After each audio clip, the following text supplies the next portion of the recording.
Hi, I'm Stevie Fernandez. And I'm Trish Whitmer. It's nice to have you with us once again for this week's Explore Tulsa. Yep, Trish, and we're starting things off with Oklahoma's favorite son. I always loved Will Rogers' famous quote. Me too, Trish. I think one of my favorites is that income tax has made more liars out of Americans than golf. I'm guessing you're taking mulligans on both. Shh, the IRS or Phil Mickelson could be watching. Let's just learn more about Will Rogers.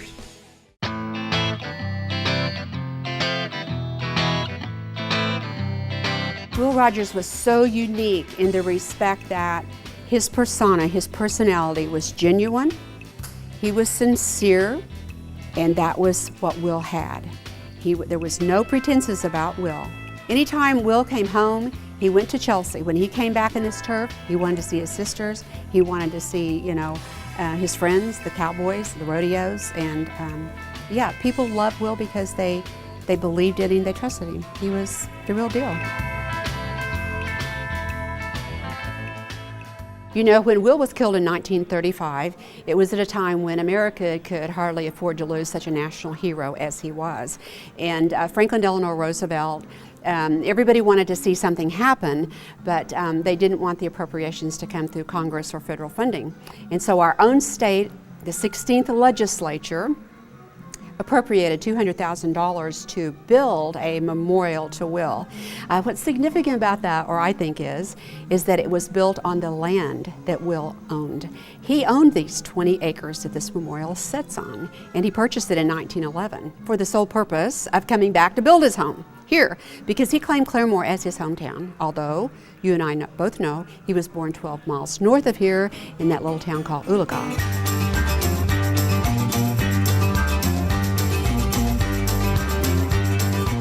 His family was quite wealthy.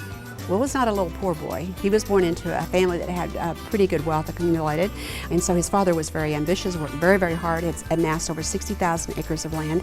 There was hired hands that worked on the ranch, and there was a couple, Dan and Babe Walker. They stayed with the Rogers family, and they took little Willie, and Dan Walker was the first person that put a rope in Will's hand and got him to twirling. And Will would keep that up until he actually became perhaps the greatest roper in the entire world.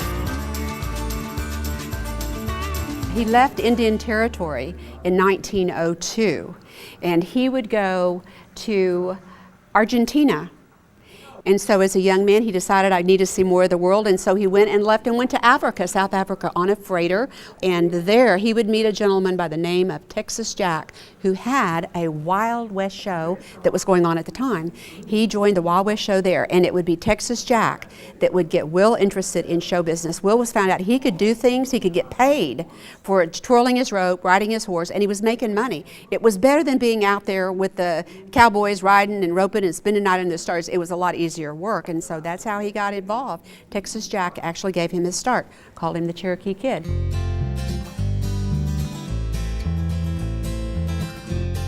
He got a sense of humor from his mother. She was a delightful woman. Everybody loved Mary America Scrimshaw Rogers. She was special, played the piano, she was a singer, she was joyous, and so Will always said that he got the best of both though. He got a lot from his father, but his mother really gave him that wonderful sense of humor.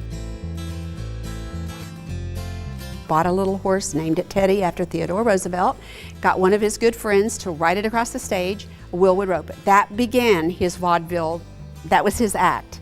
And then from there it went to kind of talking and roping and twirling, and 1908 he's married to Betty, and so then things are changing. He's very successful now in New York as a vaudeville. He was beginning to make a name for himself. It was a great thing. So vaudeville was an easy thing for Will, and he loved it. He was making very good money. 1918, hey, movies came along. And then on out to California, and then his first talking movie, 1928, would come around, and that's when people would actually hear Will's voice for the first time. And the movies that he made, over a period of time, there would be 50 silent movies and 21 audibles.